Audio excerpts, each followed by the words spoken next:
नमस्कार. Savita smart cooking recipe मराठीमध्ये तुम्हा सर्वांचं खूप खूप स्वागत आहे. तर आजची आपली रेसिपी आहे चिली पनीर आणि जे की सर्वांनाच आवडते आणि बनवायला झटपट आहे, टेस्टी बनते आणि त्यामध्ये पण पनीर क्रिस्पी राहण्यासाठी पण मी टिप्स देणार आहे. तर व्हिडिओ शेवटपर्यंत बघा आणि रेसिपी आवडली तर प्लीज सबस्क्राईब करा, बेल आयकॉन प्रेस करा आणि व्हिडिओला खूप लाईक, शेअर, कमेंट्स करा. चला मग जास्त वेळ न घालवता आपण सुरू करूया आपल्या चिली पनीर रेसिपीच्या साहित्याला. तर त्यासाठी लागणारं साहित्य आहे, मी इथे 1 पाव पनीर घेतलेलं आहे आणि त्याला छान असं क्यूबमध्ये म्हणजेच छोटे कट करून घेतलेले आहे. आणि त्यानंतर आपल्याला लागणार आहे 3 चमच कॉर्नफ्लॉवर लागणार आहे आणि मी इथे तांदळाचं पीठ घेतलेलं आहे ते क्रिस्पी येण्यासाठी पनीरला. त्यानंतर 4 मिरची बारीक कट करून घेतलेले आहे. त्यानंतर हिरवा कांदा बारीक कट करून घेतलेला आहे. 1 शिमला मिर्च त्याला छान त्याचे मोठे मोठे असं कट करून घेतलेलं आहे, खूप बारीक नाही कट केलेला आहे. कांदा पण मी एक त्याला कट केलेला आहे. मग green chilli sauce, red chilli sauce आणि सोया सॉस आणि टोमॅटो सॉस मी हे 1-1 चम्मच घेतलेले आहे. स्वादानुसार मीठ लागेल आणि आपल्याला अद्रक आणि लसूण चॉप केलेला लागणार आहे. तर सुरुवातीला काय करायचं, आपण जो पनीर आहे तो आपण जेव्हा सॉसमध्ये टाकतो तेव्हा तो सॉफ्ट होतो, तो होऊ नये म्हणून इथे आपल्याला आधी त्याला कॉर्नफ्लॉवरने कोटिंग करायचं आहे. त्याला कॉर्नफ्लॉवर डस्ट करून घ्यायचं आहे. त्यामुळे काय होते, जरी आपण सॉसमध्ये जेव्हा पनीर टाकल्यानंतरही हा खूप वेळापर्यंत क्रिस्पी राहतो. तर आणि मी आता इथे 1 चम्मच घेतलेला आहे आणि तो लावून घेते याला. आणि त्यानंतर आपण आता यामध्ये स्वादानुसार मीठ टाकायचं. याला थोडं चव येण्यासाठी मीठ टाकून घेतलेलं आहे आणि आता हा पूर्ण पनीरला लागेल असं त्याला लावून घ्यायचं आहे. या पद्धतीने लावून झाल्याच्या नंतर आता आपण याला बाजूला ठेवून द्यायचं आहे. आणि आता आपण जो मी कॉर्नफ्लॉवर घेतलेला होता 3 चमच, त्यापैकी 1 चमच आपण याला लावलं पनीरला. आता मी यामध्ये 1 चमच कॉर्नफ्लॉवर आणि 1 चमच मैदा घेतलेला आहे. तर तो घेऊन यामध्ये थोडं स्वादानुसार मीठ टाकते आणि त्यानंतर याचं एक छान असं, खूप पातळ नाही आणि खूप घट्ट पण नाही, असं त्याचं मिश्रण तयार करून घ्यायचं आहे. कारण आपल्याला ते पनीरला कोटिंग करण्यासाठी म्हणजे बाइंडिंग देण्यासाठी करायचं आहे. तर आता हे मिक्स करून घ्यायचं. या पद्धतीचं ते मिश्रण असायला हवं, खूप घट्ट पण नको आणि खूप पातळ पण नको. तर आता आपण काय करायचं, हे जे आपण पनीर घेतलेलं होतं त्यामध्ये हे सारण टाकून घ्यायचं आहे आणि यामध्ये त्याला छान मिक्स करून घ्यायचं आहे पनीरमध्ये, म्हणजे सगळ्या पनीरला ते सारण लागलेलं पाहिजे. हवं तर तुम्ही यामध्ये थोडा तिखट फ्लेवर पण देऊ शकता. चिली फ्लेक्स, ऑर्गॅनो किंवा काळे मिरे पूड हे पण टाकू शकता. त्यामुळे पण छान वाटते पनीर. आणि आता हे छान मिक्स झालेलं आहे आणि मी एका बाजूला तेल गरम करायला ठेवलेलं होतं.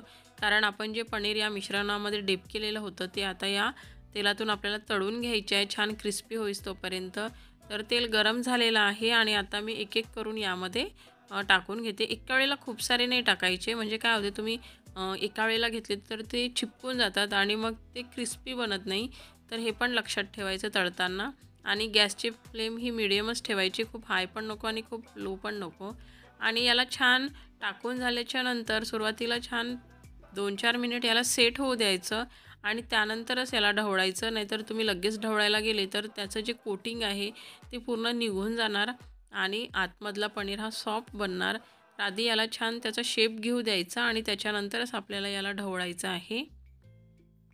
तर एक बाजू होत आलेली आहे, तुम्ही बघू शकता. आता आपण याला पलटवून घ्यायचं आणि जे चिपकून आहे त्याला सुटसुटीत करून घ्यायचं. एक-एक टाकले तरी पण ते चिपकून जातात, म्हणून सुटसुटीतच टाकायचे. आणि आता याला या बाजूने पण छान होऊ द्यायचं आहे. तुम्ही बघू शकता. मी दोन्ही बाजूने याला छान, खूप ब्राऊन नाही करायचे आहे, फक्त आपल्याला ते क्रिस्पी होईस तोपर्यंत तळून घ्यायचे आहेत. आणि ते झाले की नंतर आपण याला काढून घेऊया. तर इथे आता आपलं पनीर छान तळून झालेलं आहे, तुम्ही बघू शकता. आणि आता आपण छान प्लेटमध्ये काढून घ्यायचं आहे. तर आणि याच पद्धतीने आपण सर्व पनीर तळून घेणार आहोत. आणि हे छान क्रिस्पी आहेत. अजून आपण हे थंड होतपर्यंत छान क्रिस्पी येतात.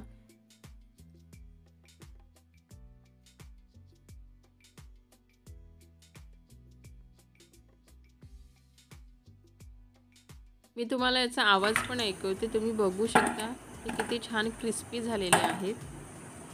तर मी सर्व पनीर पुन्हा याच पद्धतीने तळून घेते.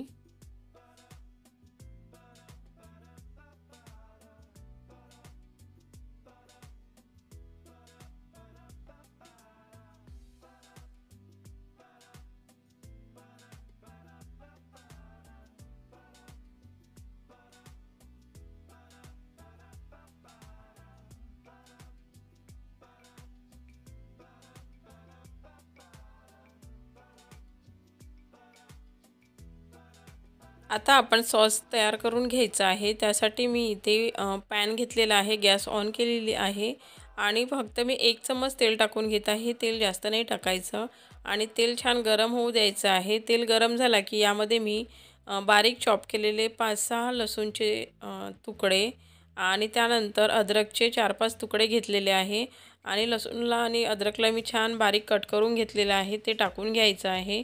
त्यानंतर यामध्ये आपण 4 बारीक कट केलेली मिरची ती टाकायची आहे।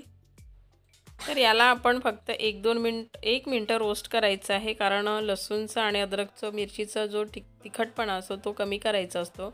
आणि त्यानंतर आता आपण यामध्ये टाकणार आहोत, इथे मी एक कांदा त्याला मधून कट करून घेतलेला आहे, तो टाकलेला आहे। त्यानंतर आपण याला थोडंसं रोस्ट करायचं आहे आणि त्यानंतर आता आपण यामध्ये शिमला मिर्च मी त्याला पण सेम कांद्यासारखंच मधून कट करून घेतलेलं आहे, ते पण टाकून घेते आणि 1 मिनिट याला आपण आता रोस्ट करून घ्यायचं आहे।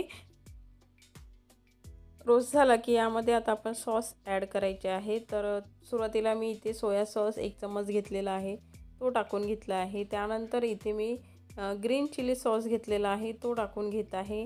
त्यानंतर मी इथे रेड चिली सॉस घेत आहे, कारण इथे आपण तिखट नाही ॲड करत आहोत आणि मी हिरवी मिरची 4च घेतलेली होती। जर तुम्हाला खूप स्पायसी नको असेल तर तुम्ही ग्रीन चिली सॉस स्किप करू शकता। आणि आता आपण इथे 1 चम्मच टोमॅटो सॉस घेतलेला आहे आणि तो टाकून आपण आता याला छान मिक्स करून घ्यायचा आहे आधी।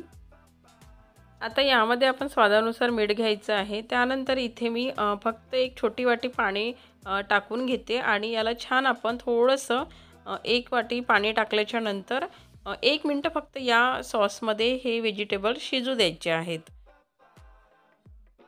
त्यानंतर 1 मिनिट शिजल्याच्या नंतर आता आपण यामध्ये 1 चम्मच मी कॉर्नफ्लॉवर घेतलेला आहे, तो मिक्स करून घ्यायचं पाण्यामध्ये। पाणी टाकून त्याला छान असं पातळ घोळ त्याचं मिश्रण तयार करून घ्यायचं, गोळ तयार करून घ्यायचं आणि या मिश्रणामध्ये म्हणजेच आपल्याला व्हेजिटेबलमध्ये टाकून घ्यायचं आहे आणि आधी त्याला छान मिक्स करून घ्यायचं आहे कॉर्नफ्लॉवर आणि गॅसची फ्लेम तेव्हा स्लो करायची आहे। आणि चिली पनीरसाठी सॉस खूप आवश्यक नसतो, त्याला फक्त आपल्याला जे आपण पनीर फ्राय केलेले आहे त्याला फक्त कोटिंग झालेले पाहिजे, त्यामुळे इतकं सॉस त्याला ठीक आहे। त्यानंतर आपण पाणी टाकल्याच्या नंतर फक्त 1 मिनिट शिजू दिलेलं होतं। आता आपण यामध्ये जे पनीर आपण फ्राय केलेले आहे ते टाकून घ्यायचे आहेत आणि ते टाकून झाले की याला झटपट याला मिक्स करून घ्यायचं आहे, खूप वेळ इथे वाया घालवायचं नाही। जर तुम्ही याला खूपदा फिरवतच राहिले, खूपदा त्याला ढवळत राहिले तर ते सॉफ्ट व्हायला सुरुवात होते, त्याच्यामुळे याला झटपट मिक्स करून आपण प्लेट सर्व करायला घ्यायची आहे।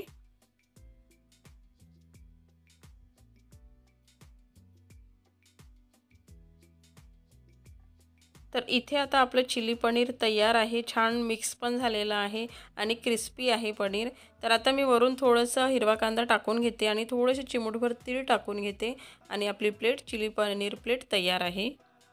तर आहे ना आपले झटपट होणारे चटपटीत असे चिली पनीर आणि हे खूप हेल्दी तर आहेच, पण टेस्टला खूप छान लागतात, त्यामध्ये पण हे क्रिस्पी असतात।